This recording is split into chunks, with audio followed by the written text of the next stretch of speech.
Mateus capítulo 15, nós vamos estar lendo o versículo 21 em diante, amém? Queridos, a palavra do Senhor vai dizer em Lucas 11, 28, que bem-aventurado é o que ouve a palavra e aguarda. Em Mateus 4,4 também vai nos dizer que nem só de pão viverá o homem, mas de toda a palavra que sai da boca de Deus. Hebreus 4,12, porque a palavra de Deus é viva e eficaz, e ela é mais penetrante do que espada alguma de dois gumes. Ela é apta para penetrar entre a divisão da alma, do espírito, de juntas e medulas, e ela é apta para discernir os pensamentos e coração do homem. Eu quero perguntar se nessa noite tem alguém que acredita que a palavra pode transformar, alguém que acredita que a palavra pode libertar, alguém que acredita que a palavra hoje pode transformar a sua vida por completo. Você acredita hoje que a palavra pode mudar o rumo da tua história? Você acredita que essa palavra pode mudar o teu mês, pode mudar o teu ano? Nós estamos no segundo semestre do ano, mas nós ainda temos tempo para Deus operar em 2024. Se você crê nisso, dá um glória a Deus. Assim diz a palavra do Senhor, Mateus 15, versículo 21 em diante. E partindo Jesus dali, foi para as partes de Tiro e de Sidom. E eis que uma mulher cananeia, que saíra daquelas cercanias, clamou dizendo: Senhor, filho de Davi, tem misericórdia de mim, que minha filha está miseravelmente endemoniada. Mas ele não lhe respondeu palavra. E os seus discípulos, chegando a ele, rogaram-lhe dizendo: despede-a, que vem gritando atrás de nós. E ele respondendo disse: eu não fui enviado senão as ovelhas perdidas da casa de Israel. Então chegou ela e adorou-o, dizendo: Senhor, socorre-me. Ele, porém, respondendo disse: não é bom pegar no pão dos filhos e deitá-lo aos cachorrinhos. E ela disse: sim, Senhor, mas também os cachorrinhos comem das migalhas que caem da mesa dos seus senhores.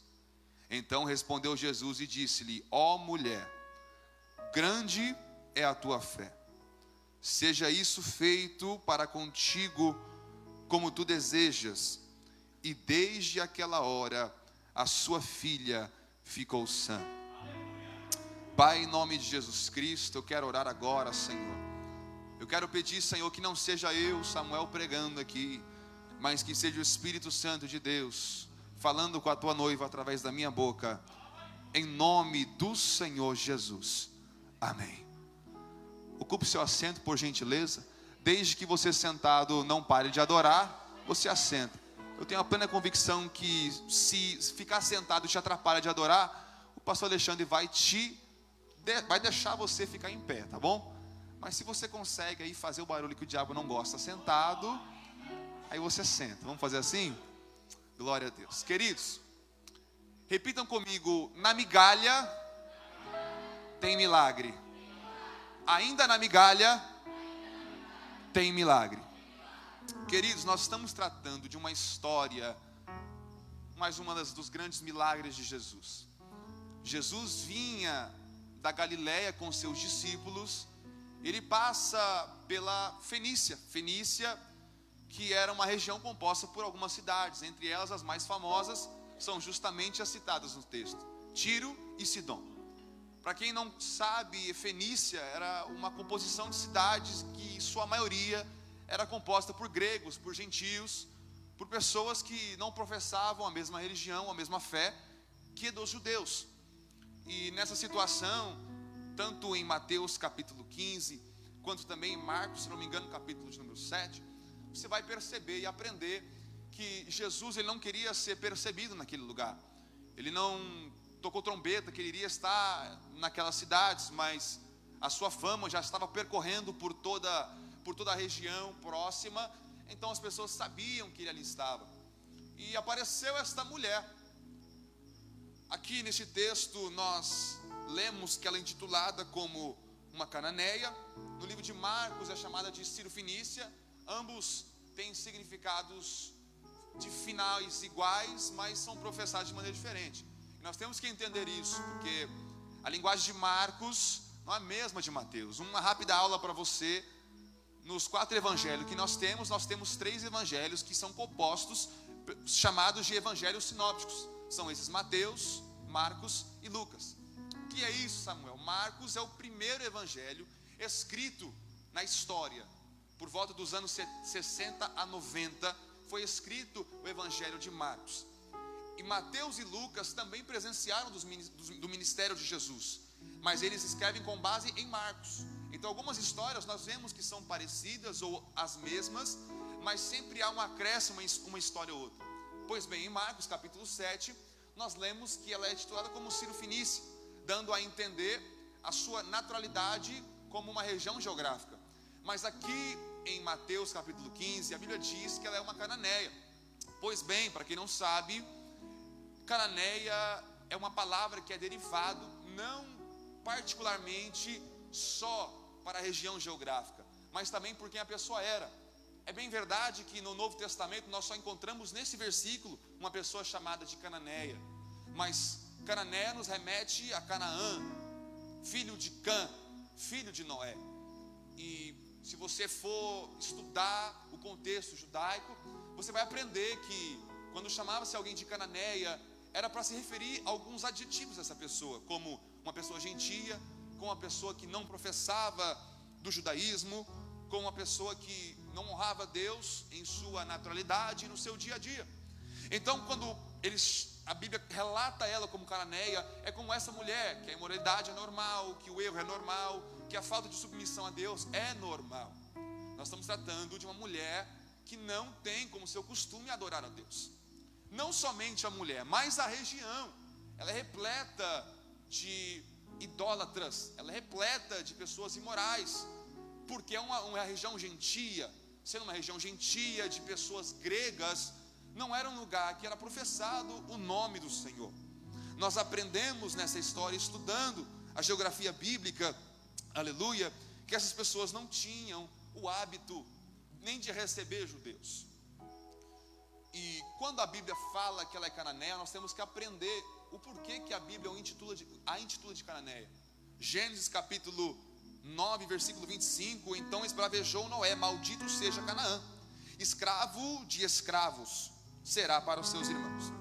Uma rápida história também, creio que eu tenho tempo para falar, que quando Noé embriagou, ele ficou nu, e nessa nudez, o seu filho Cã não o ajudou a se cobrir. Aliás, ele viu seu pai encoberto, e para Noé, isso foi uma causa para declarar uma palavra de maldição.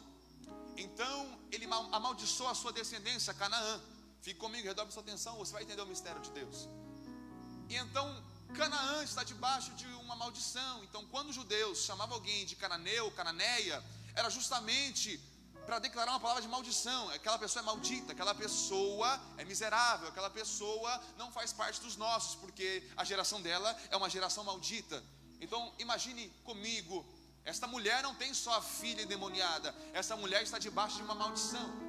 Essa mulher não tem só uma filha perturbada, ela está debaixo de uma palavra de maldição sobre a vida dela, sobre a descendência dela e sobre o povo dela. É forte pensar sobre isso. E quando nós entramos à luz das Escrituras, nós também entendemos que já aquele lugar é um lugar que a normalidade é a idolatria, nós aprendemos na história que existia um Deus com um grandíssimo templo em Tiro e Sidom. Era o Deus Eximum, que por um acaso era um Deus pagão da cura, com um templo a 5 quilômetros nordeste de Sidom. Ou seja, aquela mulher, humanamente falando, não tinha somente a Jesus como um caminho de cura. Ela não tinha só Jesus como um escape para buscar uma solução para sua filha. Nós vemos à luz das Escrituras que ela tinha outras oportunidades para buscar aquilo que ela necessitava. E agora é para quem está ligado no culto, porque na verdade numa terça-feira, numa noite como essa, você tinha tantas opções para se escolher, você tinha tantos meios para se envolver, Você tinha tantos lugares que você poderia estar, mas você não escolheu outro lugar senão a casa do Senhor. A mulher cananeia poderia ter ido para o lugar comum que o seu povo ia para buscar cura nesse templo de Eshimum, mas ela escolheu procurar esse Jesus Cristo. Talvez nessa noite tenha uma mulher, tem um homem, tem um jovem que está como essa mulher, precisa de uma resolução no seu problema. Ele ouviu falar de macumba, ouviu falar de cartomante, ouviu falar de magia negra, mas ela preferiu estar na casa do Senhor. E eu já vim debaixo de uma palavra profética para declarar sobre a sua vida: você veio no melhor lugar, você está no melhor lugar que você poderia estar, aos pés do Senhor. Só quem crê que nesse lugar a transformação, joga a mão no terceiro andar e faz o barulho que o diabo não gosta. Queridos, nós precisamos entender que um texto sem contexto gera pretexto.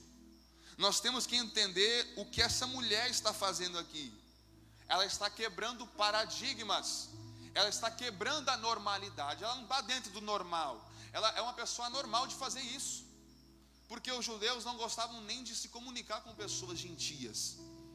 No Antigo Testamento nós temos algumas escrituras que nos leva a entender que eles não tinham que ter nenhum tipo de convívio com o gentio. A verdade é que nos evangelhos, nesse tempo de Jesus Cristo, eles eram obrigados a ter convívio, mesmo que mínimo, com os gentios, porque eles estavam debaixo de uma ditadura romana. O Império Romano tinha dominado a sua região geográfica. Por causa disso, eles tinham minimamente uma relação com os gentios, mas não era escolha deles, era obrigação. Então o máximo que eles poderiam evitar, eles evitavam. Mas essa mulher, ela quis quebrar o paradigma. Eu vim dizer para alguém aqui hoje, talvez muitas pessoas disseram: a igreja não é o teu lugar. Talvez muitas pessoas disseram para você: a casa do Senhor não é o teu lugar, por bem ou por mal. Aqui na boa, você é pecador, não vem para cá não. Ou de pessoas lá fora: o que você vai perder tempo lá? O que você vai fazer lá? Mas eu vim te trazer uma notícia também: é nesse lugar onde pessoas dizem para você não vir, é esse lugar que o diabo não quer que você chegue, porque ele sabe que esse lugar é lugar de resposta, é lugar de clamor, é lugar de milagre, é lugar de servir, é lugar de adorar a esse Deus poderoso. No texto de Marcos, a Bíblia diz que ela se ajoelha, e no texto de Mateus, a Bíblia diz que ela clama ao Senhor. Mateus capítulo 15, versículo 22. Eis uma mulher cananeia que saíra daquelas cercanias, clamou, dizendo. Então ela se prostra de joelhos e clama. Nós já temos aqui duas estratégias para alcançar a Cristo: dobrar os joelhos. Nós sabemos muito bem que a Bíblia, toda vez que se trata de dobrar os joelhos perante o Senhor, é se prostrar em oração. E essa mulher realmente orou, ela clamou, ela falou com Jesus. Oração nada mais é do que falar com Cristo. Ela se prostrou e clamou ao Senhor. Se você não se prostra nesse local, de nada vale a sua vinda aqui. Se você não tem contato com Deus nesse local, de nada vale a sua presença aqui, porque Deus não precisa da tua presença para operar, mas você precisa estar na presença dele para receber essa operação. Deus não depende de ninguém, mas nós dependemos de Deus.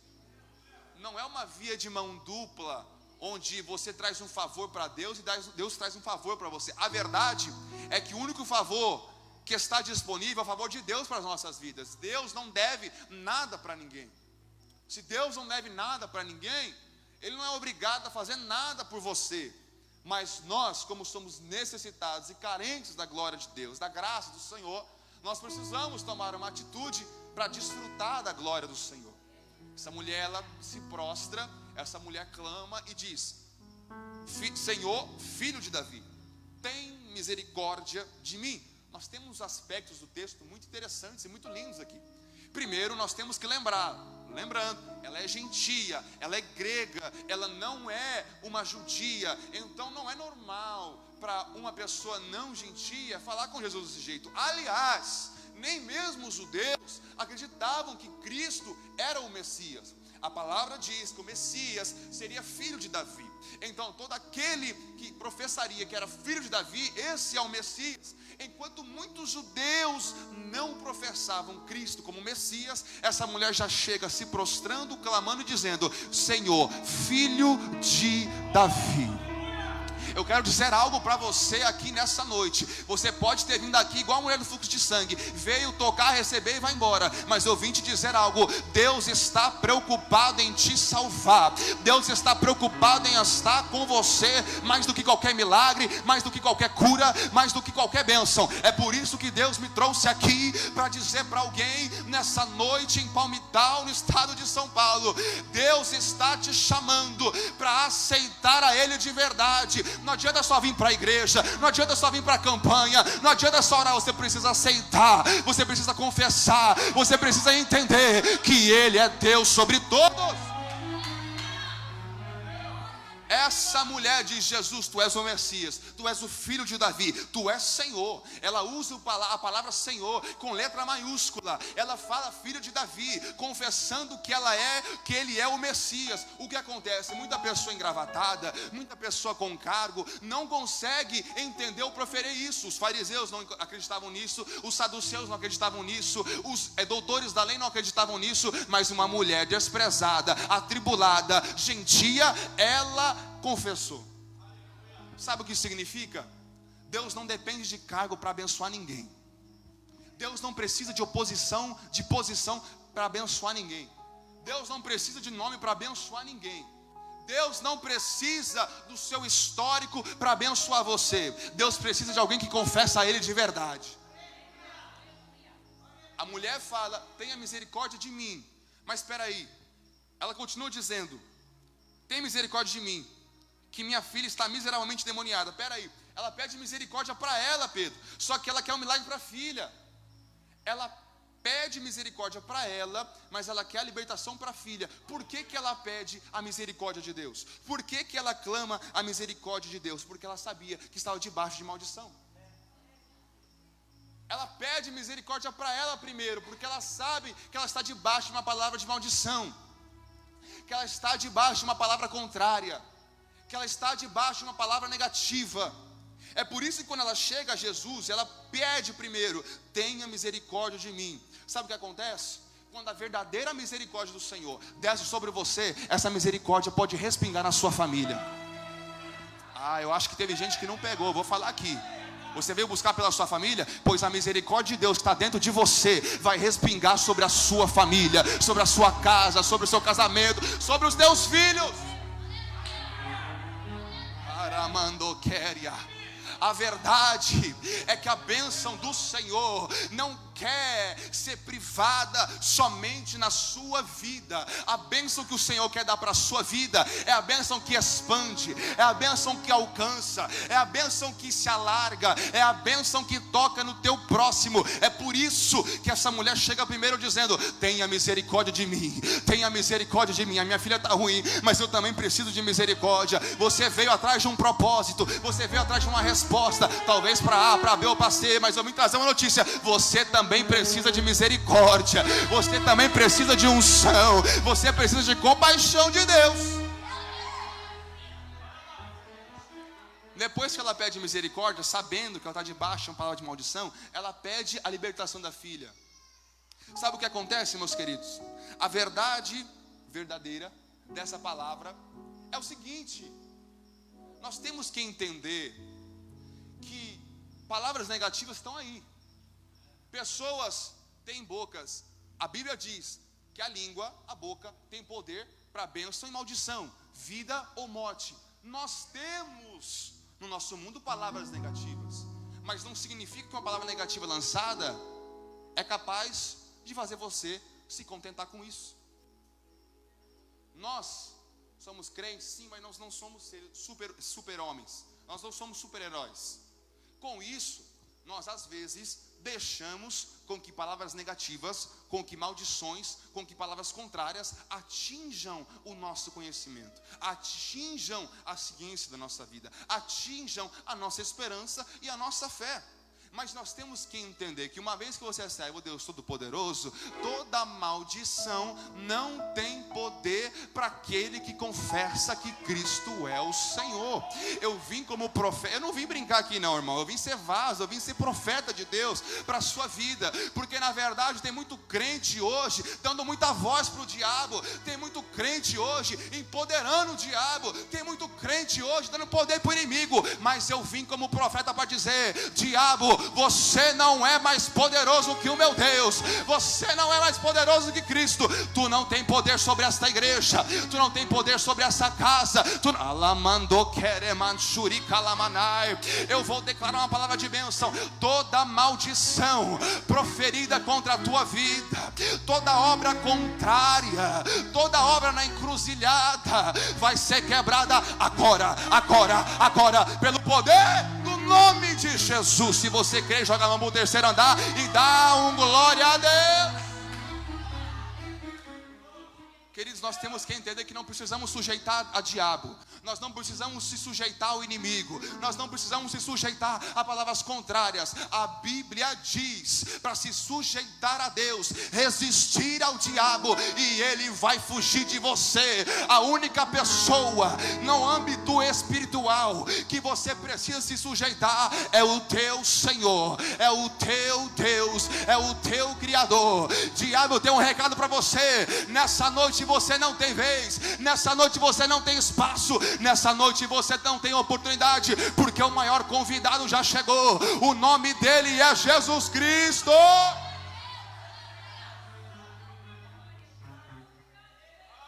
Ela pede a libertação para a filha, mas nós temos outros detalhes, porque Jesus não libera de primeira.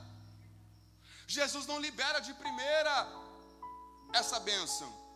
Versículo 23, olha o que a palavra diz: mas ele não lhe respondeu palavra. E os seus discípulos, chegando a ele, rogaram-lhe, dizendo: despede-a, que vem gritando atrás de nós. Nós temos aqui algumas informações muito interessantes do texto. Porque primeiro, enquanto Jesus estava calado, ela estava gritando. Enquanto Jesus estava calado, ela estava gritando. E que já incomodava os discípulos, porque eles viam que Cristo não fazia nada. Ou melhor dizendo, ele estava em silêncio. Aparentemente ele não fazia nada. Jesus estava em silêncio, a mulher gritando: tem misericórdia de mim, tem misericórdia de mim. E os discípulos pedem para Jesus: Jesus, despede ela. Se o senhor não vai fazer nada, fala para ela ir embora. Mas não deixa ela gritando aqui, está importunando, está atrapalhando a direção aqui do nosso trabalho, do nosso evento, da nossa passagem em Tiro e Sidom. Só que é interessante que Jesus não despede ela, Jesus lança uma palavra para ela. Sabe o que eu acho interessante aqui? Há muitas situações que nós precisamos de uma libertação, nós precisamos de uma resposta, nós precisamos de um milagre, mas há vozes contrárias dizendo para a gente parar. É interessante que na Bíblia relata sobre um cego que ele precisava da cura do Senhor. E ele começou a gritar: Jesus, filho de Davi, tem compaixão de mim. Jesus, filho de Davi, tem misericórdia de mim. E as pessoas diziam: calma, fala mais baixo, não para de gritar, está importunando a gente. Mas quando mais mandavam ele parar, mais ele gritava. A verdade é que nós temos que entender que o nosso clamor, que a nossa oração precisa ter base bíblica. O nosso clamor e a nossa oração precisa ter base bíblica. Qual que é a base bíblica então, Samuel, para orar? A base bíblica é essa: buscai e acharei, batei e abrir-se-vos-á. Porque todo aquele que pede recebe, e todo aquele que busca acha. A verdade que o segredo da oração é a persistência. Nenhuma oração sem persistência tem base, tem fundamento, tem uma rocha firme para sustentar ela. Porque Jesus, Deus, o nosso Criador, não é o gênio da lâmpada que você pede, esfrega e acontece. Jesus, acima do milagre, acima da bênção, acima do impossível que Ele quer fazer na sua vida, Ele quer ter relacionamento com você. Não é segredo para ninguém que em Gênesis capítulo 3, quando Adão e Eva pecam, Deus não condena eles, Deus vai atrás deles. Mas Adão e Eva fogem. Por quê? Muitas vezes nós olhamos para nossas condições e nós fugimos de Deus, sendo que nosso pior momento é o momento que nós temos que ir atrás de Deus. E Deus não despreza ninguém. Vide a parábola do filho pródigo. Quando o filho pródigo volta para casa, ele não chega a pisar na casa dele. O pai estava esperando lá fora e foi de encontro para abraçá-lo, beijá-lo e o receber. A verdade é que eu trouxe uma notícia para você nessa noite. A persistência vai começar a trazer resultado para a sua oração. A persistência vai começar a trazer mudança na sua oração. A persistência do teu clamor vai trazer, despertar a atenção de Cristo. Porque a verdade é que Jesus não é surdo. A verdade é que Jesus não é cego. Jesus está ouvindo e está vendo o que você está fazendo. Mas se ele está calado, isso não significa que ele não está trabalhando. Eu trouxe uma notícia para alguém que está no avivamento da fé de Palmital. A verdade é o seguinte: há pessoas que querem parar o teu clamor. Há pessoas que querem parar a tua busca. Há pessoas que querem parar a tua oração. Sabe por quê? O diabo guia essas pessoas porque ele sabe que se Deus responder o seu clamor, o inferno será abalado mais uma vez. E se ele responder o teu clamor,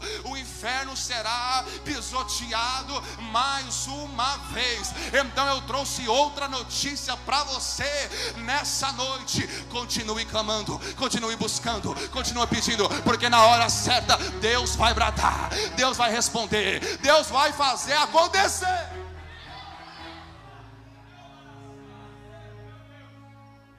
Só que nem toda a resposta de Jesus é a resposta que a gente quer.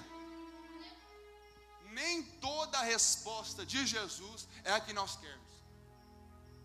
Olha o que Jesus responde para ela.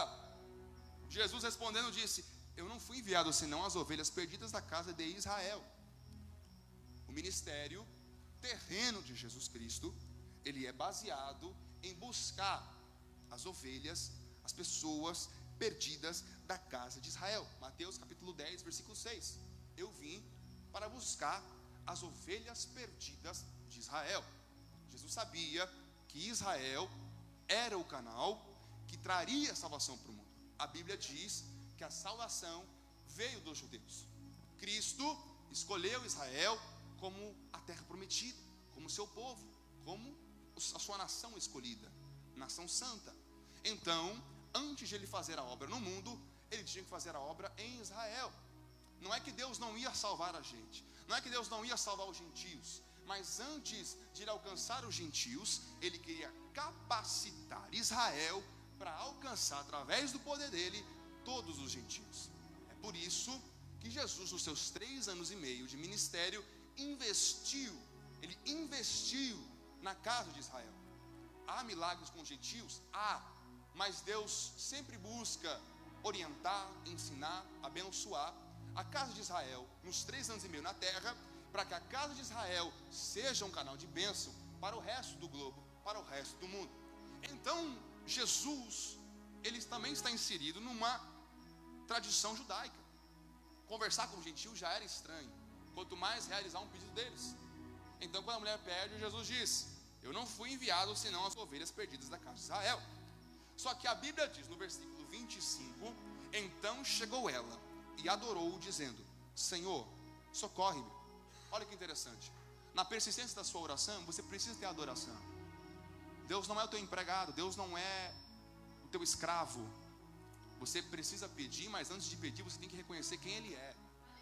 Porque há muitas pessoas que a sua oração é pede, pede, pede, mas nada de elevar, nada de mandar para cima. A Bíblia relata uma palavra no Antigo Testamento chamada Galgal. Essa palavra Galgal, explicando rapidamente para vocês, é como se fosse uma giratória de glória, porque a mesma glória que sobe é a glória que desce. Ou seja, a glória sobre a sua vida vai descer quando nessa roda giratória você mandar glória para cima. Não tem como Deus derramar a glória dele se você não eleva palavras de glória para cima. Perceba que quando Jesus fala: eu vim para a casa de Israel, ela o adore e pede: Senhor, socorre-me. Esse pedido de socorro é mais por quem ela é do que pelo que ela precisa. Porque ela precisa da libertação, mas ela é uma pecadora. Ela precisa de uma libertação, mas ela é uma dependente. ela precisa de uma libertação para a sua filha, mas ela é inoperante de maneira solo. Ela não consegue sozinha. Ela não tem poder para dizer: filha, seja curada. Então ela recorre a quem pode fazer. Eu posso dizer algo? Chega de procurar respostas em Deus e o mundo, ou melhor dizendo, no mundo, sendo que a sua resposta está em Deus. Chega de buscar respostas com pessoas que não vão solucionar o seu problema. Eu vou te dizer algo: ganhe o seu tempo, vai com Jesus, vai com Deus de uma vez por todas. Para que recorrer tantas respostas, sendo que aquele que tem todas as respostas tem canal aberto com você? A palavra diz que tudo que é desligado na terra é desligado no céu, mas tudo que é ligado na terra é ligado no céu. A sua distância a Deus é uma oração. Você está a uma oração de distância de Deus. Você está a uma oração de estar no Santo dos Santos. A sua distância para a presença de Deus é uma oração. Então eu vim te convidar. Talvez você não orou hoje, mas o seu espírito clama: ora, ora, ora, ora, ora, que Deus vai fazer algo na sua vida. Só quem vai começar a orar, joga a mão no terceiro andar e faz o barulho que o diabo não gosta. Ela adora, pede socorro. Jesus responde outra resposta que ela não queria ouvir, porque o versículo 26 diz: ele, porém, respondendo, disse: não é bom pegar no pão dos filhos e deitá-lo aos cachorrinhos. O cão, no judaísmo, ele tem alguns significados. O cão, ele remete a inimigo de Deus, alguém que se alimenta de cadáveres ou de vidas, alguém que é impiedoso, alguém que está no âmbito da prostituição. Só que Deus, Jesus Cristo, não chamou ela de cão. Jesus não chamou ela de cadela. Jesus não chamou ela de cachorra. Jesus chamou ela de cachorrinha. Da mesma forma que cão, no judaísmo, eram palavras negativas. Olha como Jesus é poderoso. Ele não usa a palavra cão. No hebraico também está diferente. Não é cão, é cachorrinho. E que negócio é esse, Samuel? Deus ainda chama ela de cachorrinha. E isso não é o mais educado possível. Preste atenção. Para o judaísmo, cão era inimigo, mas cachorrinho, assim como hoje, é doméstico. Também tinha-se o costume de ter animais domésticos. E quando nós tratamos acerca de algo doméstico, é algo que está próximo, é algo que habita em casa, é algo que está perto de você, é algo que está na sua redondeza. Então quando Cristo chama ela de cachorrinho, não é necessariamente para alcançar ela de uma maneira negativa, mas na verdade, em outras palavras, ele estava dizendo: calma, que você já está perto de mim. Calma, que no âmbito espiritual você já está na minha casa. Calma, que você chegou no lugar certo. A verdade é que muitas pessoas não entendem todas as palavras de Cristo, mas todas as palavras de Cristo têm um significado. Quando Jesus fala: eu não posso dar do pão dos meus filhos para dar para os cachorrinhos, ele estava dizendo: a minha prioridade ainda é Israel, a minha prioridade ainda são os judeus, a minha prioridade ainda são os filhos da terra prometida. Mas isso não significa que você não vai estar na minha casa também. Isso não significa que você não vai desfrutar da minha presença também, porque você não é filho, mas você é cachorrinho doméstico. Você vai estar em casa, você vai estar na presença, você vai estar perto de mim. Cristo já estava antevendo algo que ele ia fazer, porque na cruz, quando Jesus morre, ele abre o canal não só para Israel, mas para todo mundo, para todos os gentios, para grego, para todo mundo. Então Jesus estava prevenindo algo que era o seguinte: filha, talvez agora o contexto diga que você é imoral, que você não pode vir até mim, que você não pode servir a esse Deus, mas calma, você já tem lugar na casa, você já tem lugar na... Eu vim trazer uma palavra para alguém. Talvez você se acha, aleluia, indigno, talvez você se acha imoral, talvez você ache que você não é merecedor. Eu trouxe uma notícia: você não é. Mas eu trouxe outra notícia: não é por causa disso que Deus não vai te receber, não é por causa disso que Deus não vai deixar você entrar. A verdade é que a graça maravilhosa já te alcançou, meu filho. A graça maravilhosa já te alcançou, meu filho. Você pode chegar na casa, você pode entrar no templo, você pode fazer parte dessa presença, porque você foi convidado para estar em casa.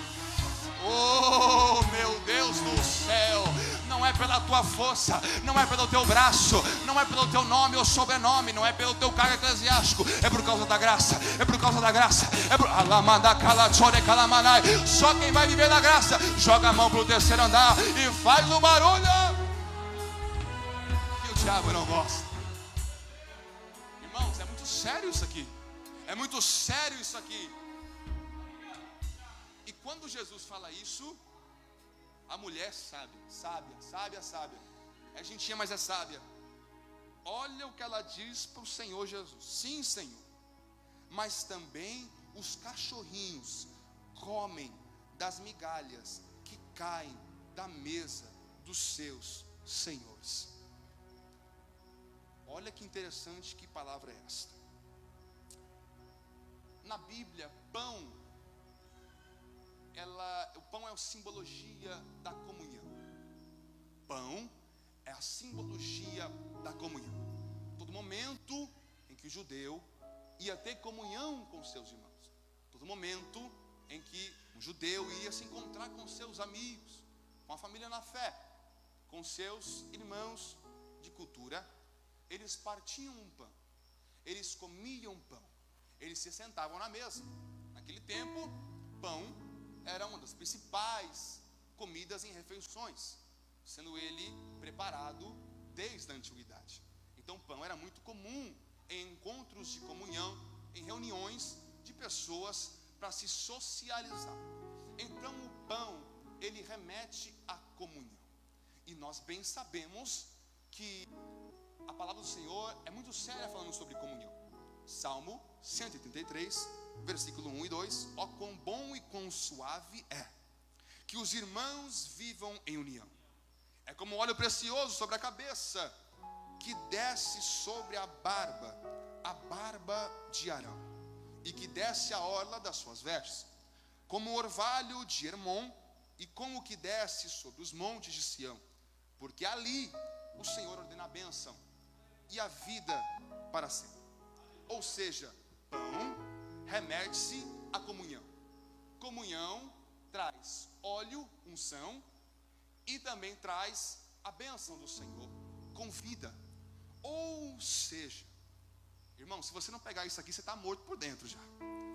A verdade é o seguinte: se o pão significa comunhão, e a comunhão é como uma unção em Arão, é como bênçãos de vida no Monte Sião, a verdade é que se o pão que Jesus está falando tem unção e tem bênção, a migalha também tem unção e também tem bênção. Eu vou melhorar para você, para melhorar esse glória aí. A verdade é que o pão que está em cima da mesa, no exemplo de Jesus, no âmbito espiritual, tem unção, tem bênção, tem vida. Mas se o pão tem unção e tem bênção e tem vida, a migalha que vai cair não deixa de ser pão. E se a migalha que caiu não deixa de ser pão, a migalha também tem unção, tem bênção e tem vida. Eu trouxe uma notícia para alguém. Talvez tenha gente dizendo: ó, espiritualmente você só vive de migalha. Eu trouxe uma notícia para quem falar isso sobre mim. Se migalha tem unção, bênção e vida, eu quero comer todas as migalhas que vai cair da mesa de Deus. Eu vou comer tudo.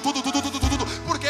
Porque na migalha tem unção, tem bênção e tem vida. Se na migalha tem bênção, tem unção e tem vida, na migalha tem milagre, na migalha tem resposta, na migalha tem unção para a sua família, para a sua casa, para o seu ministério, para o seu trabalho. Só quem quer a unção, a bênção e a vida que Cristo tem, levanta-se agora e dá o melhor glória que você trouxe.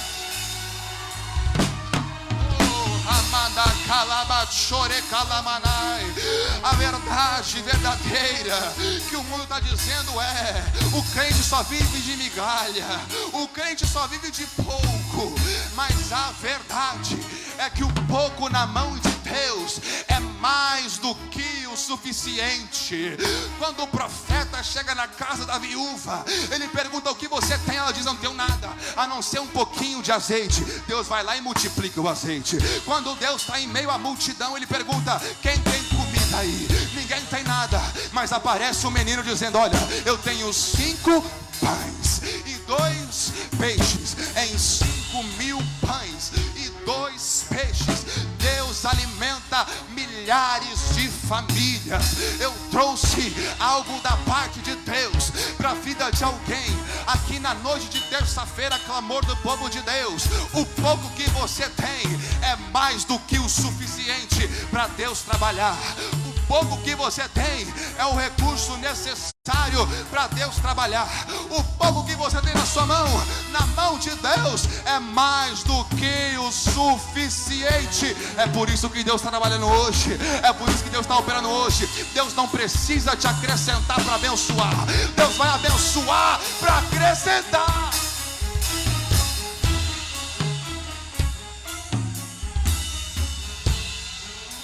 Se coloque de pé, por gentileza. Se coloque de pé, por gentileza. Se o pão tem unção, tem bênção e tem vida, a migalha tem bênção, tem unção e tem vida. Onde tem unção, bênção e vida, tem milagre, tem resposta, tem o impossível acontecer. E olha o que a mulher recebe como resposta de Cristo: ó mulher, grande é a tua fé. A migalha é pequena, mas a fé é grande.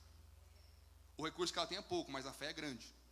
O que ela tem na mão é pouco, mas o que ela tem dentro é grande. Seja isso feito para contigo, como tu desejas. E desde aquela hora, a sua filha ficou sã.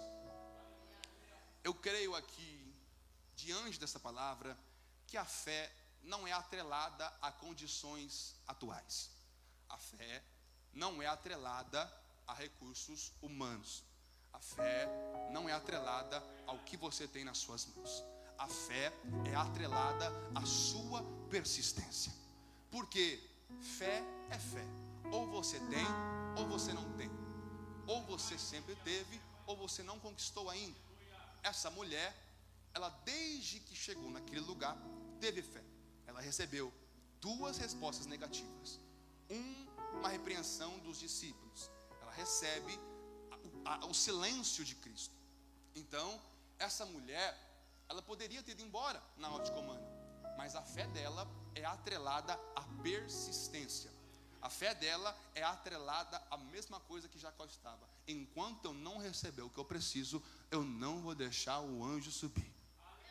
A verdade é que nós precisamos compreender que a persistência não é humilhação.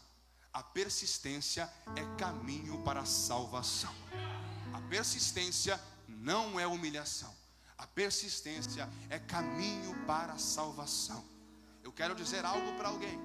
Talvez você tenha parado de orar. Talvez você tenha parado de buscar. Talvez você tenha parado de acreditar no que Deus pode fazer. Seja por um silêncio de Deus, seja por uma resposta que você não esperava de Deus, seja por uma repreensão humana, ou seja, simplesmente porque você não foi bem-vinda em algum local que é chamado de casa de oração. Mas eu trouxe uma palavra para você aqui hoje. A fé sua, para ser concluída, precisa estar atrelada à sua persistência. E é em meio à persistência que eu vou trabalhar agora. Por quê? O apóstolo Paulo diz: não me envergonho do evangelho, porque eu sei que ele é poder de salvação. Se eu sei que o evangelho é poder de salvação, eu creio que o poder do evangelho pode salvar. A verdade, isso aqui não é heresia nenhuma, evangelista não é baseado nas almas que ganha. Evangelista é baseado na coragem de com quantas almas ele vai falar. Porque na verdade, quem salva não é o evangelista. Quem salva é aquele a quem o evangelista serve. É aquele quem constituiu o evangelho. É aquele que escreveu as boas novas. Sendo assim, eu não posso ter vergonha, onde quer que eu vá, de perguntar quem quer a salvação.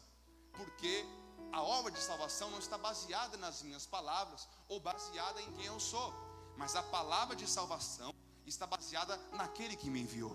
E eu trouxe uma notícia: quem me enviou não foi o pastor, quem me enviou não foi a missionária, quem me enviou não foi nem mesmo o motorista do ônibus na rodoviária. Quem me enviou foi Cristo Jesus.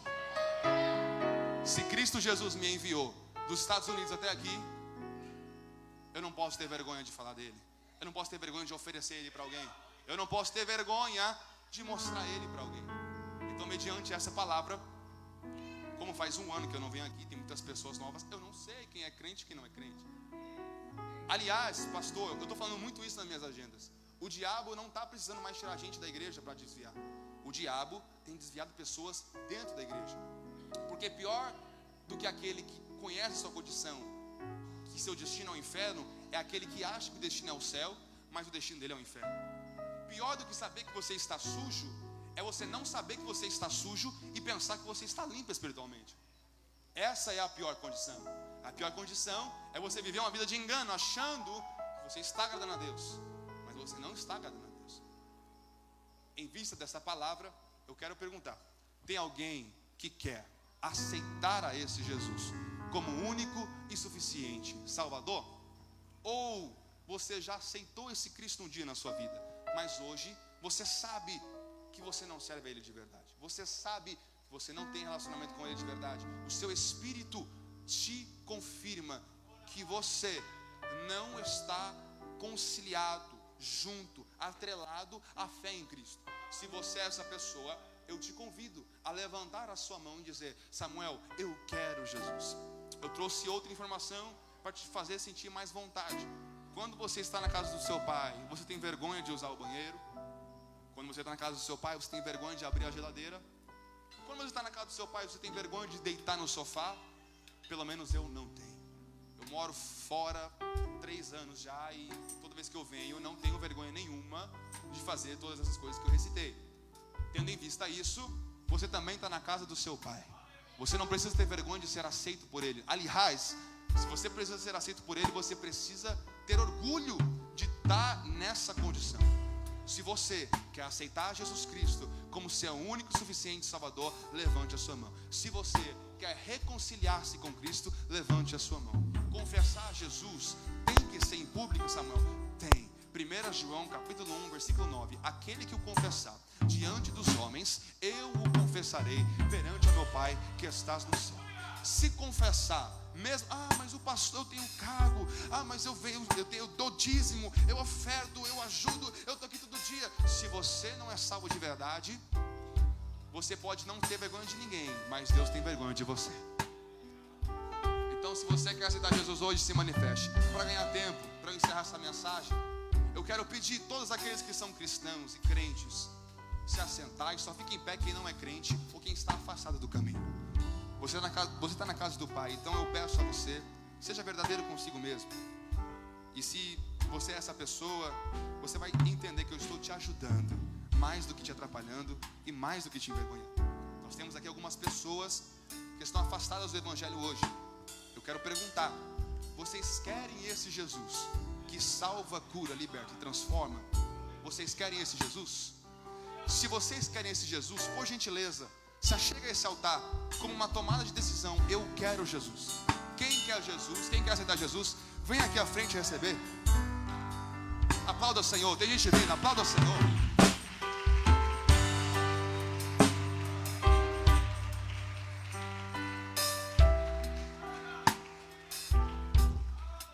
As demais pessoas não querem a Jesus hoje? Não estão dispostas a aceitar Jesus? Se vocês querem aceitar Jesus, essa é a sua oportunidade. A verdade é que a vida pode ter pisoteado, batido, chicoteado você, mas tudo isso que aconteceu na sua vida não é culpa de Jesus. A verdade é que Jesus deixou você chegar nessa condição, porque Ele sabia que nessa condição você viria para a casa do Senhor. E se nessa condição é a única forma de você chegar na casa do Senhor, Ele te trouxe para dizer: eu sou o teu Pai, eu estive com você em todos os momentos, eu estive te ajudando, e a pouca força que você teve para chegar aqui, fui eu que te dei. Nós temos aqui diversas almas para Cristo. Mais alguém quer aceitar Jesus? Essa é a sua oportunidade de vir. Não deixa a vergonha te parar, não deixa o medo de parar, porque a verdade, que a maior vergonha que a história já presenciou, foi Cristo que passou, pensando em você. Você acha que a cruz foi em vão? Eu te afirmo, a cruz não foi em vão. Porque se a cruz fosse em vão, nós não teríamos essa chance que nós temos de estar aqui. Você não teria essa chance de se prostrar a Deus como você está se prostrando.